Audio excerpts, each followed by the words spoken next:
all good science investigations start with a question. And our question today has to do with liquids and water. So let's get out your worksheet and let's start this. What is science project on drops on a penny? Okay? So do your best to keep up with this. I'm going to put my name here, you put yours. So, like I said, every investigation starts with a question. And I got to thinking, does water act the same as other liquids like milk and water from the sink and water that has soap in it and water that has salt in it? I was wondering, do all water drops act the same? So I got to thinking about that, so I came up with this question right here. So go ahead and write this question, and I'm going to write it too. Are water drops the same size and shape? Question mark. I'm going to draw a picture. Like, are they all like this shape? Are they this shape when they land? What if I add something to them? Are they this shape? I don't know. Are they this shape? Everyone say, hypothesis. Oh, I heard you. Very good. Now, what is a hypothesis?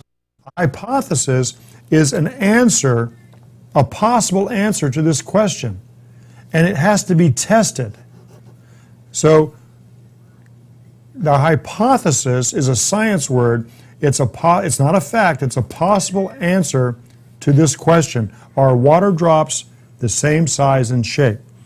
Now, there could be, for this investigation, there could be 3 hypotheses, and you get to select which one of these that you want to investigate. So I'm going to write this down, and I want you to think about this. And teachers, I'd like you to make a chart in your room of how many kids think it's this or that or the last hypothesis. So here we go. And kids, would you write this? If soap is added to water drops, if soap is added to water drops, then the shape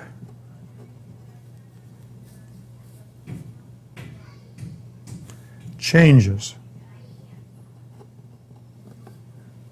If soap is added to water drops, then the shape changes.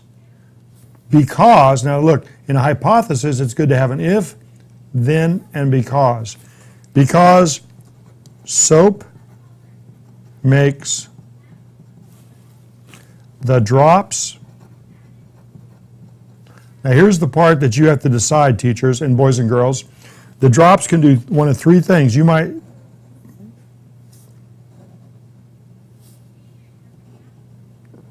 The drops might get bigger. The drops might not change. So this, they get bigger. This, they stay the same. Or they might get smaller. And that means they go down. Okay, so these, I'm going to say this, I'm going to give you time to copy it, and you choose 1, 2, or 3. Only put one of these answers. If soap is added to water drops, then the shape changes because soap makes the drops either get bigger, not change, or get smaller. I'll give you a chance to get that copied. Okay, so if soap is added to water drops, then the shape changes because soap makes the water drops get bigger, do nothing, or get smaller. So let's look back at our worksheet here. And we talked about a question, a hypothesis.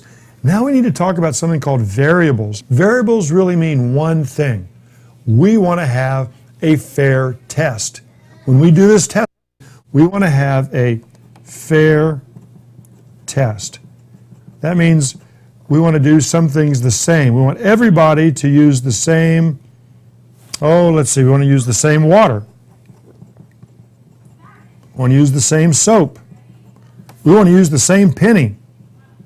We want to do it on the same day. And this can go on and on and on and on. And teachers, I would encourage you to talk about all the things that we could do with a fair test. In fact, we want to use, when we use the pipette, we want to use it the same way each time. When we use the penny, would it be good to have some of them on tails and some of them on heads, or should we always do it the same way? That is what a fair test is. Let me give you a second to get caught up on that. More to variables than just a fair test, because we're going to do it two ways. And so if you look on your paper, there's something called a dependent variable, which is a fancy word for saying what is being measured. What are we going to measure? And I'll tell you what we're going to measure. We're going to measure the number of drops. We're going to measure the number of drops. The experimental variable is we're going to do first with water, then we're going to do it with soap water. So we're only going to change one thing.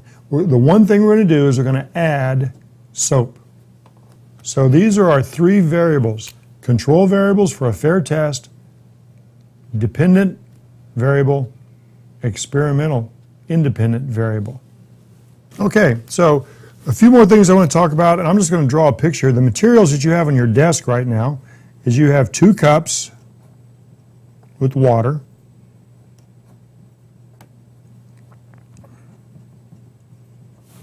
You have a penny. You have 2 towels, paper towels.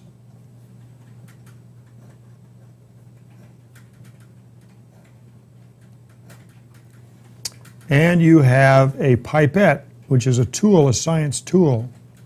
Looks kind of like this. You might think it's like an eyedropper. And then later your teacher is going to give you some soap. Just a little bit of soap for the experiment. So we have soap coming up.